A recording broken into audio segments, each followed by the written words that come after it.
مواہب اللدنیہ کے اندر امام قسطلانی علیہ الرحمۃ والرضوان ایک واقعہ نقل فرماتے ہیں کہ جب کل قیامت کا دن ہوگا، ہر ایک کو اپنی اپنی پڑی ہوگی،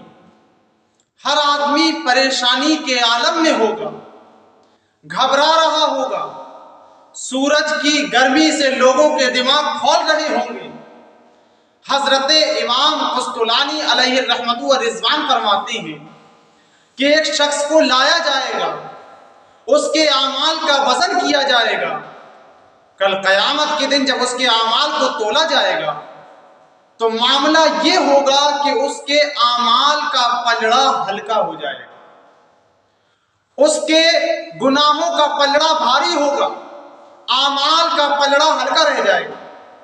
حضرت امام قسطلانی علیہ الرحمۃ والرضوان فرماتے ہیں پھر اچانک وہ شخص یہ سمجھے گا کہ اب شاید مجھے جہنم میں ڈال دیا جائے گا، کیونکہ میرے اعمال اچھے نہیں ہیں، میرے گناہوں کا پلڑا بھاری ہو چکا ہے، میرے اعمال کا پلڑا ہلکا رہ چکا ہے۔ حضرت امام قسطلانی علیہ الرحمۃ والرضوان فرماتے ہیں کہ وہ شخص مایوس ہو جائے گا، اس شخص کی امیدیں منقطع ہو جائیں گی کہ اب جنت بھی مل پائے گی۔ جب جنت ملنے سے وہ شخص مایوس ہو جائے گا، نا امید ہو جائے گا۔ جب نا امیدی کی لہر اور مایوسی کی لہر دوڑنے لگے گی، تب اچانک وہ شخص دیکھے گا کہ کوئی اس کے پاس تشریف لائے، اور وہ لانے والے اپنے ساتھ ایک پرچہ لائیں گے، اور اس پرچے کو اس کے اعمال کے پلڑے میں ڈال دیں گے اور عرض کریں گے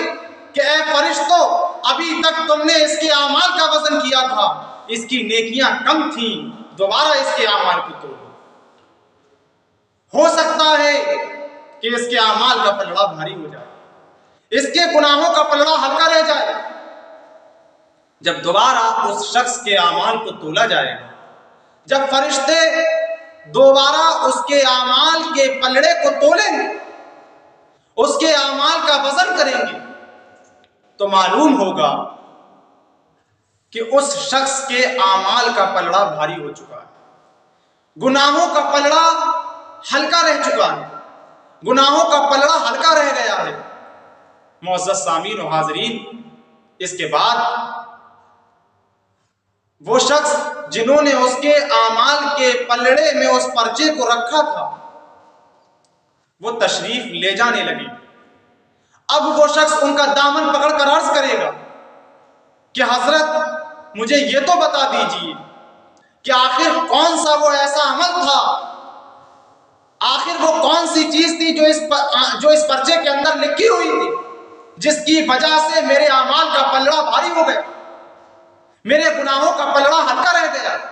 ابھی تک اعمال تولے جا رہے تھے، گناہوں کا پلڑا بھاری تھا، اعمال کا پلڑا گناہوں کا پلڑا بھاری تھا، اعمال کا پلڑا ہلکا تھا، لیکن جیسے ہی آپ نے اس میں اعمال کے جیسے ہی آپ نے اس میں پرچے کو رکھا، میں دیکھتا ہوں کہ میرے اعمال کا پلڑا بھاری ہو چکا۔ آخر وجہ کیا ہے؟ آخر معاملہ کیا ہے؟ تو وہ کہیں گے کہ اے شخص، میں وہ ہوں کہ جس کو دنیا میں تو محمد الرسول اللہ صلی اللہ تعالی علیہ وسلم کے نام سے جانا کرتا تھا، اور یہ پرچہ وہ ہے کہ جو تو نے دنیا میں رہ کر میرے اوپر درود پاک پڑھا تھا، وہ درود پاک اس پرچے کے اندر لکھا ہوا ہے، اور جو دنیا میں رہ کر تو نے مجھ پر درود پاک پڑھا تھا، اس کی یہ برکتیں ہیں